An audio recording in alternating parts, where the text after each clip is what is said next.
JEE 2013 का ये problem है। इसमें हमें 3 सेट्स दे रखे हैं S1, S2, S3 और इन 3 सेट्स का एक इंटरसेक्शन है जिसका नाम इसमें S दे रखा है। अब सेट S1 क्या है? S1 consists of complex number, that is Z belongs to complex number such that mod Z less than 4।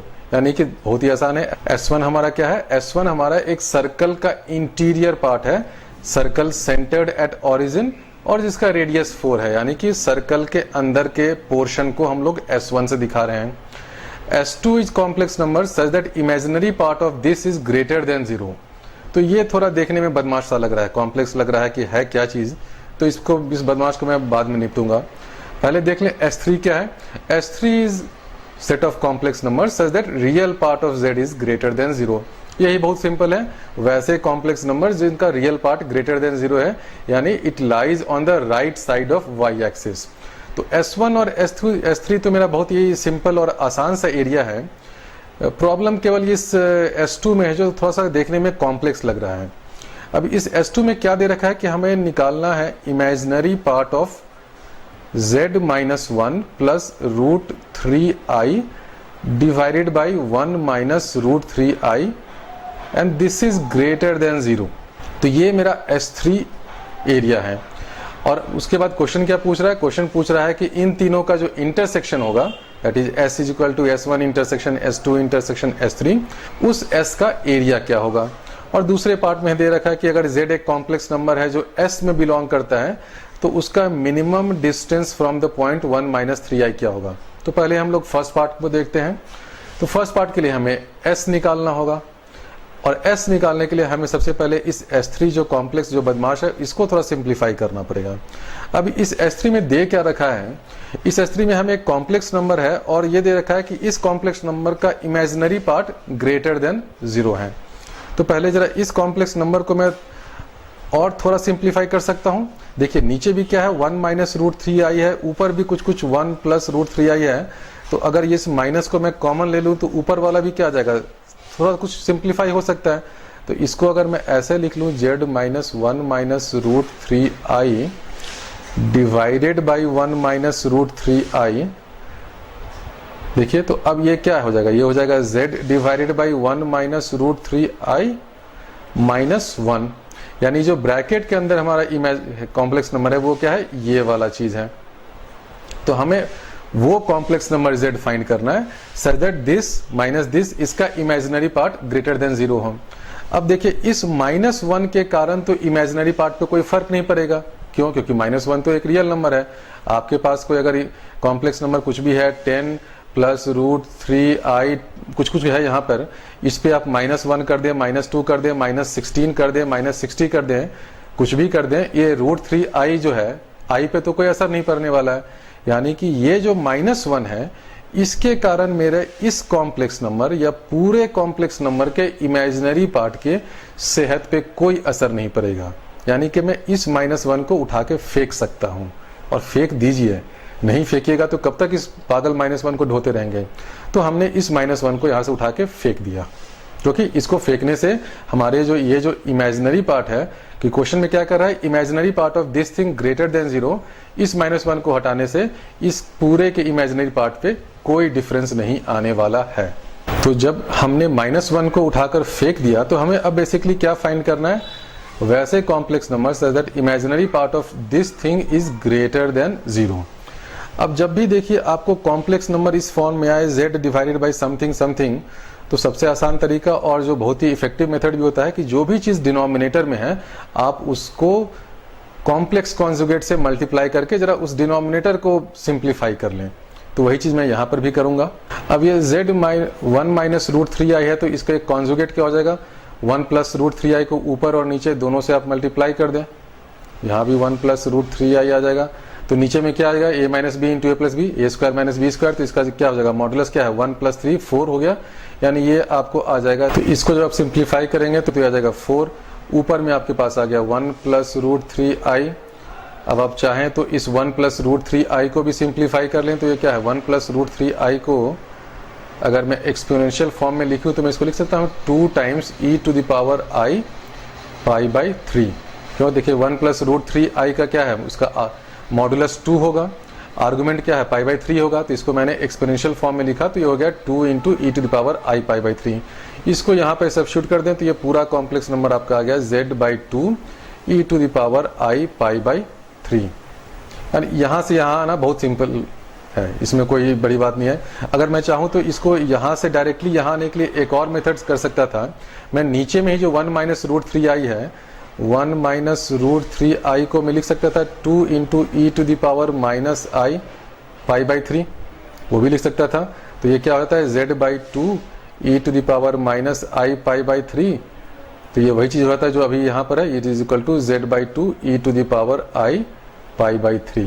यानी कि इसको यहाँ तक लाने में कुछ नहीं है, आप सिंपली इस कॉम्प्लेक्स नंबर को या तो एक्सपोनेंशियल फॉर्म में लिखें या उसको कॉन्जुगेट से मल्टीप्लाई कर दे, आप यहाँ से यहाँ आ जाएंगे। जब आप यहाँ तक आ गए तो बेसिकली अब आपको क्या फाइंड करना है कि imaginary part of this thing is greater than 0। अब किसी चीज़ का इमेजिनरी पार्ट ग्रेटर देन 0 हो तो उस पर ये 2 से तो कोई फर्क पड़ेगा नहीं, तो आप इस 2 को भी उठाकर फेंक सकते हैं। इससे क्या होगा, आपकी लाइफ थोड़ी सिंपल हो जाएगी। तो मैंने इस 2 को भी यहाँ से उठाकर फेंक दिया। तो बेसिकली हमें अब फाइंड करना है such complex number such that imaginary part of z into E to the power I pi by 3 is greater than 0।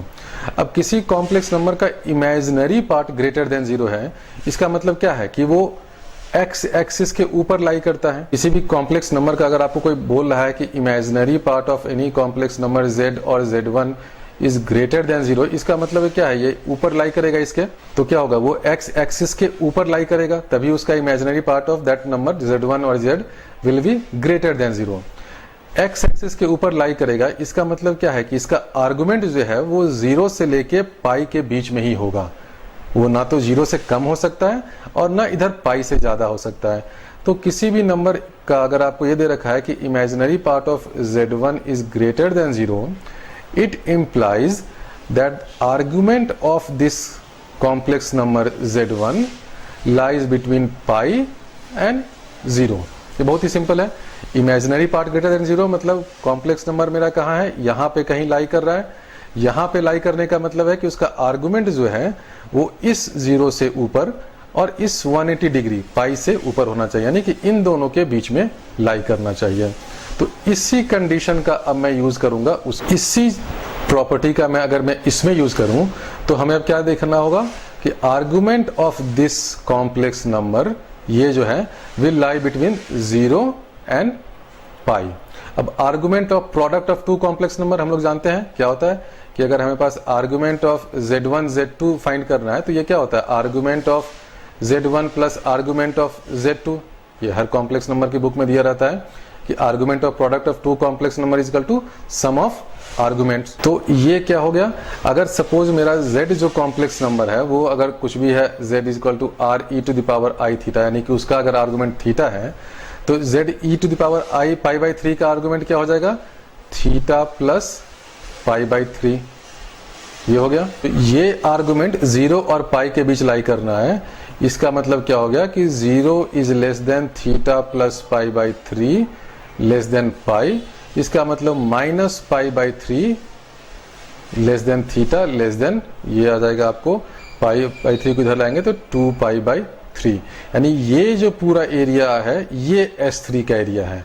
यानी इतनी देर से जो मैं कॉम्प्लेक्स कैलकुलेशन कर रहा था, देखने में कॉम्प्लेक्स लग रहा था क्योंकि मैं बहुत ही slowly step by step explain कर रहा था। क्वेश्चन में जो मेरा S3 एरिया दे रखा था कि इमेजिनरी पार्ट ऑफ दिस -1 और व्हाटएवर ग्रेटर देन 0, वो सिंप्लीफाई होकर हम लोग यहाँ पर आ गए हैं कि S3 consist of those complex number such that their argument theta lies between -π/3 and 2π/3। अब मैं 1 बाय 1 तीनों को बनाता हूँ। S1 क्या होगा, S1 मेरा ओरिजिन पे एक सर्कल है जो रेडियस 4 का हो, तो ये मेरा S1 हो गया।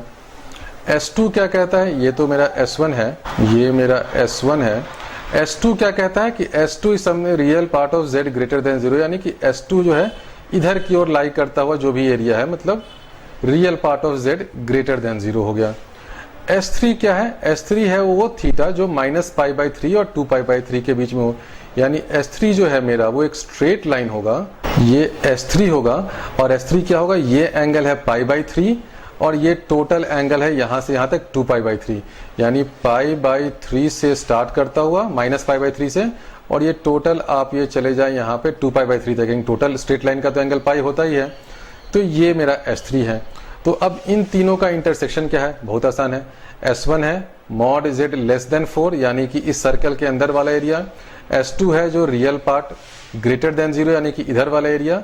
और S3 है ये वाला एरिया, यानी कि जो इसमें लाई करता हो। ये सब जो एरिया है ये सब मेरा S3 में है। तीनों का इंटरसेक्शन होगा ये बीच वाला, इसको मैं बना देता हूँ यहाँ पे। ये जो मेरा एरिया है ये इंटरसेक्शन का एरिया हो गया, यानी कि इसका नाम क्या है क्वेश्चन में, S। तो ये मेरा S है। तो अब ये S है क्या है, ऐसा आप देख रहे हैं सिंपल है। ये एक पार्ट ऑफ सर्कल है, ये जो एक सेक्टर है उस पूरे S1 सर्कल का।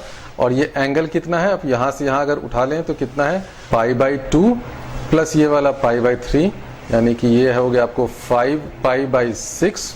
तो इसका इस सेक्टर का एरिया क्या होगा, हम लोग सभी जानते हैं किसी एक सेक्टर का एरिया फाइंड करना हो तो क्या हो जाता है, जो एंगल है 5π/6 डिवाइडेड बाई नीचे में 2π इंटू πr²।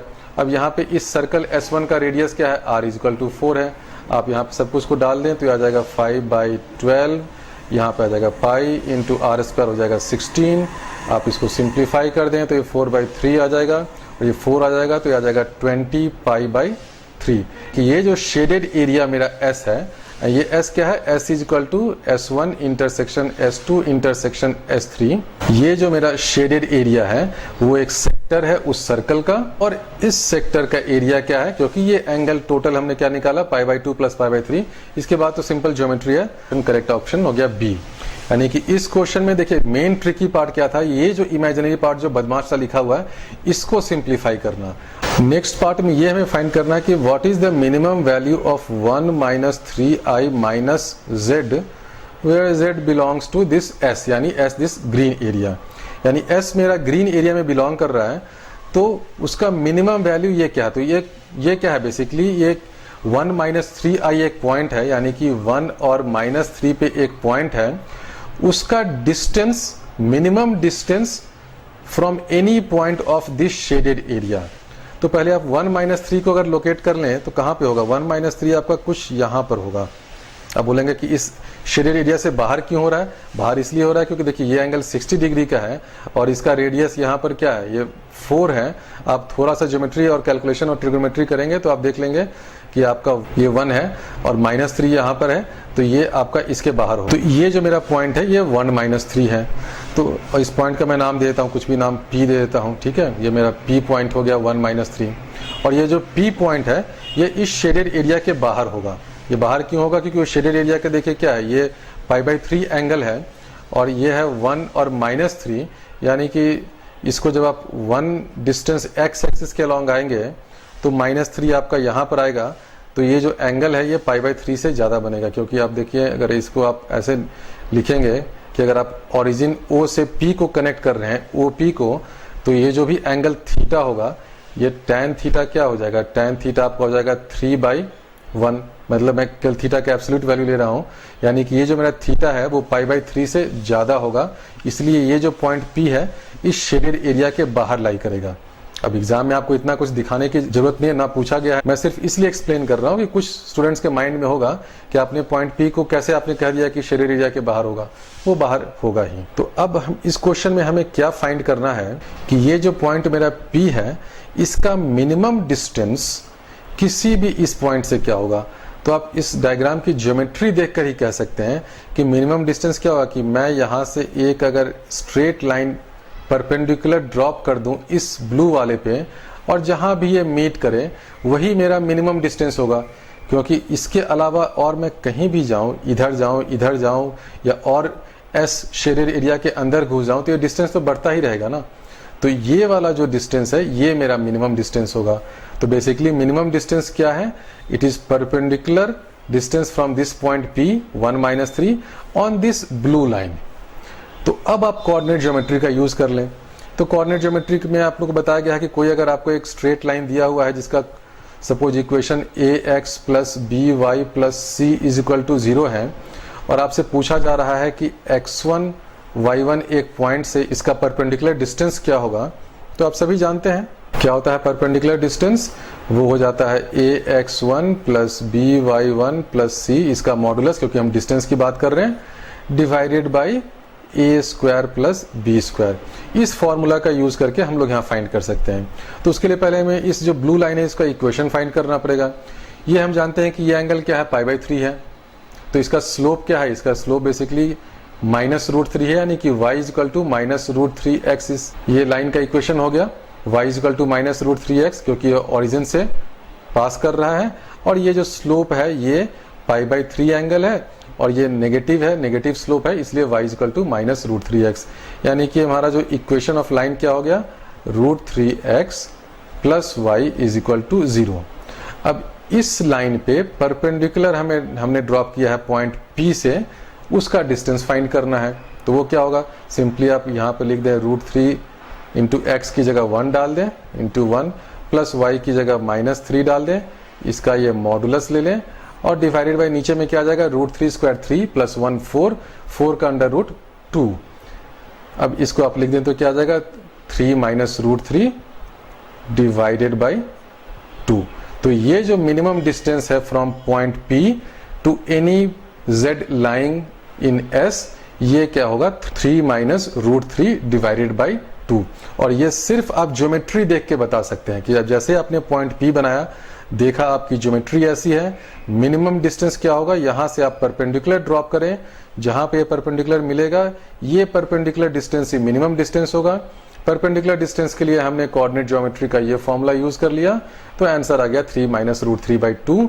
ऑप्शंस में भी 3 माइनस √3/2 दे रखा है, तो ये सी करेक्ट ऑप्शन हो गया। तो ये बहुत ही अच्छा क्वेश्चन था जेईई 2013 का, और हार्डली इस क्वेश्चन को 15% of students, 15% of those who qualified for JEE advanced, उन लोगों ने ही सॉल्व किया था।